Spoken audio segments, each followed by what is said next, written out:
Welcome to ई ज्ञान। चलिए आज हम लोग एक प्रॉब्लम सॉल्व करके देखते हैं सीरीज आरएल सर्किट पर। देखिए क्वेश्चन क्या दिया हुआ है। Coil having a resistance of 12 ohm and an inductance of 0.1 henry is connected across a 100 volt 50 hertz supply. Calculate impedance, current, phase difference, power factor and power. तो इसमें question क्या दिया हुआ है, देखिए कि एक कॉइल है जिसका रेजिस्टेंस दिया हुआ है और उसका इंडक्टेंस दिया हुआ है। इसका मतलब है कि कॉइल है मतलब वो एक सीरीज आरएल सर्किट के जैसी होती है और वो 100 वोल्ट 50 हर्ट्ज सप्लाई के अक्रॉस कनेक्टेड है। तो सबसे पहले अपन इसका क्या करेंगे, एक डायग्राम बना लेंगे। तो ये हमने एक सर्किट डायग्राम बना लिया है। ये कॉइल को हम लोगों ने रेजिस्टेंस और इंडक्टेंस के रूप में सीरीज कनेक्शन के रूप में कनेक्ट कर दिया है। तो रेजिस्टेंस की वैल्यू दी हुई है 12 ओम और इंडक्टेंस की 0.1 हेनरी की वैल्यू दी है जिसको हमने सीरीज में कनेक्ट कर लिया है। तो ये कॉइल को रिप्रेजेंट करता है और इसके अक्रॉस एक 100 वोल्ट 50 हर्ट्ज की सप्लाई है, वो कनेक्टेड है। तो ये हमारा डायग्राम हो गया। सबसे पहले अपन लोगों को क्वेश्चन सॉल्व करने के पहले एक सर्किट डायग्राम बना लेना चाहिए। फिर हम देखेंगे कि डाटा गिवन क्या क्या है। तो रेजिस्टेंस की वैल्यू दी हुई है, इंडक्टेंस की वैल्यू दी हुई है, वोल्टेज सोर्स जो दिया हुआ है उसकी वैल्यू है और फ्रीक्वेंसी की वैल्यू यहाँ पर गिवन है। तो ये हम लोगों ने सबसे पहले इसको ड्रॉ कर लिया। तो जब ये सर्किट क्लोज रहेगा तो उसमें से कुछ ना कुछ करंट भी फ्लो होगा जिसकी वैल्यू हम अज्यूम करते हैं कि आई है। ठीक है, चूंकि यहाँ पर वोल्टेज की वैल्यू 100 वोल्ट दी है और उसमें कोई एंगल नहीं दिया हुआ है तो हम लोग क्या करेंगे कि उसके एंगल को सबसे पहले 0 अज्यूम कर लेंगे। तो ये 100 एंगल 0 वोल्ट का हमने वोल्टेज सोर्स अज्यूम कर लिया है। ये हमने अज्यूम किया है क्योंकि एंगल नहीं दिया हुआ था। ठीक है, इस प्रकार के क्वेश्चन को सॉल्व करने में हमको सबसे पहले क्या करना चाहिए, पहले ध्यान से देखिए कि जो भी एलिमेंट्स रहते हैं आर एल सी, जो भी एलिमेंट्स रहते हैं उन एलिमेंट्स में सबकी यूनिट जो है वो ओम्स में है या नहीं, पहले ये चेक करते हैं। तो देखें कि रेजिस्टेंस की यूनिट ओम में है, लेकिन जो सेकंड एलिमेंट दिया हुआ है इंडक्टेंस उसकी यूनिट हेनरी में दी हुई है। तो हमको क्या करना पड़ेगा कि सारे एलिमेंट्स की यूनिट को ओम्स में कन्वर्ट करना पड़ेगा। तो इंडक्टेंस को अपन ओम्स में कैसे कन्वर्ट करते हैं, तो हम लोग उसको पहले चेंज करते हैं इंडक्टिव रिएक्टेंस में। तो हम लोग यहां पर सबसे पहले निकालेंगे इंडक्टिव रिएक्टेंस जिसको अपन शो करते हैं एक्सएल से, और इसका फॉर्मूला होता है 2 पाई एफ एल।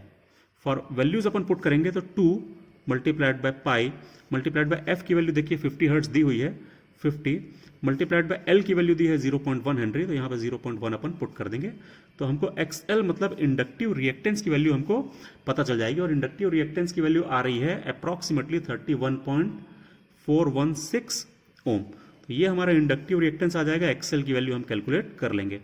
रेजिस्टेंस की वैल्यू देखिए ओम में है, हमने इस इंडक्टेंस को भी एक्सएल में कन्वर्ट कर लिया, उसकी भी यूनिट ओम में है। जब हम देखेंगे कि सारे एलिमेंट्स की यूनिट ओम में हो गई है तो अब हम लोग इसके आगे उसको सॉल्व करेंगे। तो देखिए जब भी 2 या 2 से ज्यादा एलिमेंट्स कनेक्टेड रहते हैं तो हम लोग निकालते हैं इंपिडेंस, क्योंकि जब अकेला रेजिस्टेंस है तो हम लोग उसको रेजिस्टेंस बोलते हैं। जब अकेला इंडक्टेंस रहता है तो उसको अपन रिएक्टेंस में कन्वर्ट करते हैं। लेकिन जब 2 या 2 से ज्यादा एलिमेंट्स रहेंगे तो हम लोग कैलकुलेट करते हैं इंपिडेंस।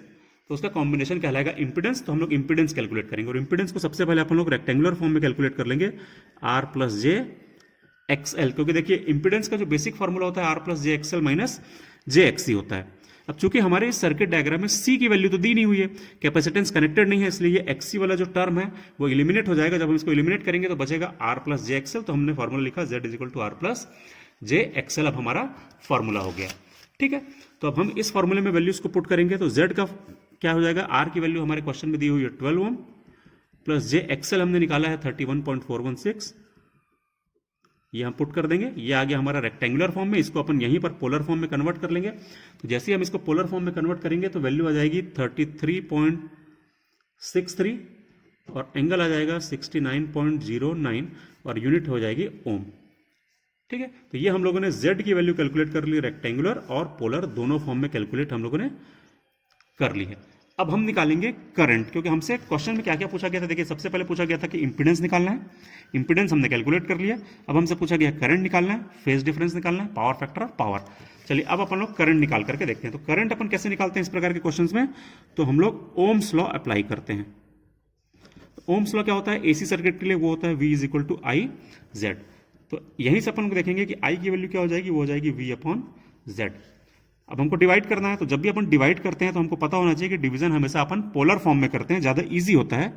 तो करंट की वैल्यू में हम वोल्टेज और इंपीडेंस की पोलर फॉर्म वैल्यूज को रखेंगे। तो वोल्टेज की वैल्यू है 100 एंगल 0 और इंपीडेंस की वैल्यू है ये हमने निकाली है पोलर में 33.63 और एंगल हमने निकाला है 69.09। ठीक है, ये वैल्यूज अपन ने पुट कर दी इस फॉर्मूले में। और जब हम इसको कैलकुलेट करेंगे तो ये आंसर आता है 2.97 और एंगल ये ऊपर जाकर के माइनस हो जाएगा तो ये हो जाएगा 69.09 और यूनिट हो जाएगी एम्पियर। तो इसका मतलब हमारा करंट की वैल्यू क्या निकली, यहाँ पर अपन नोट कर लेते हैं। करंट की वैल्यू आ गई है 2.97 और एंगल आ गया है माइनस 69.09 एम्पियर। ये हो गई हमारी करंट की वैल्यू। इसके बाद हमसे पूछा गया है फेज डिफरेंस। फेज डिफरेंस को अपन शो करते हैं फाई से, और फेज डिफरेंस होता क्या है, तो angle between voltage and current होता है फेज डिफरेंस।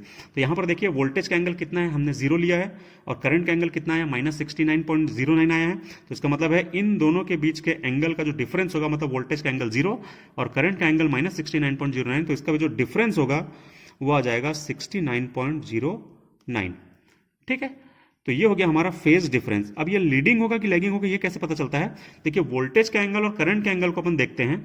यदि करंट का एंगल कम है तो वो होता है लैगिंग, और यदि करंट का एंगल ज्यादा है तो होता है लीडिंग। तो हमारे इस क्वेश्चन में करंट का एंगल वोल्टेज के एंगल से कम है क्योंकि वो माइनस में आ रहा है, पीछे है।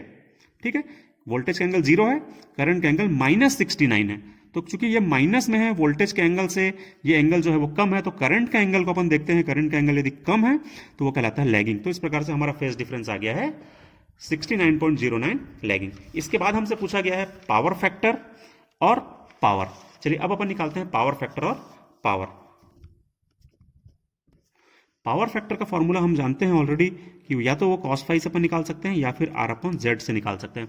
तो दोनों में से आपको जिससे इजी लगे आप उससे निकालिए। यदि हम cos फाई से निकालते हैं तो फाई की वैल्यू हम लोगों ने निकाली है 69.09।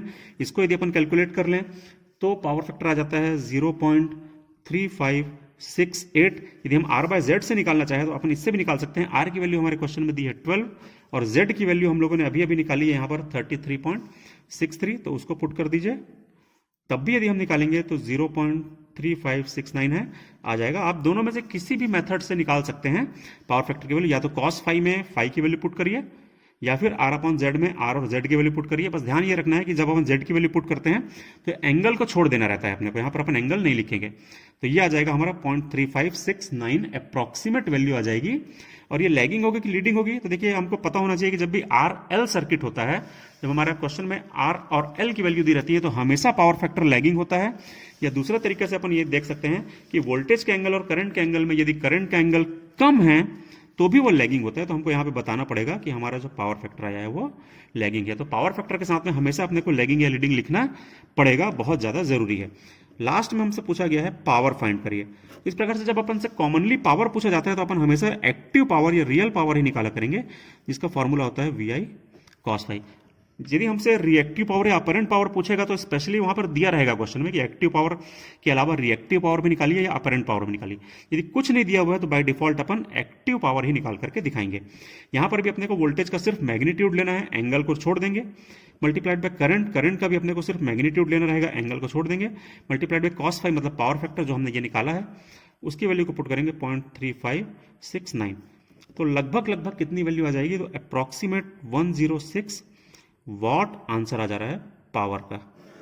ठीक है, इसमें थोड़ा बहुत 1 वॉट 1.5 वॉट के आसपास का डिफरेंस आ सकता है, तो क्योंकि यहां पर हम कितने डिजिट का पावर फैक्टर ले रहे हैं उस पर डिपेंड करता है।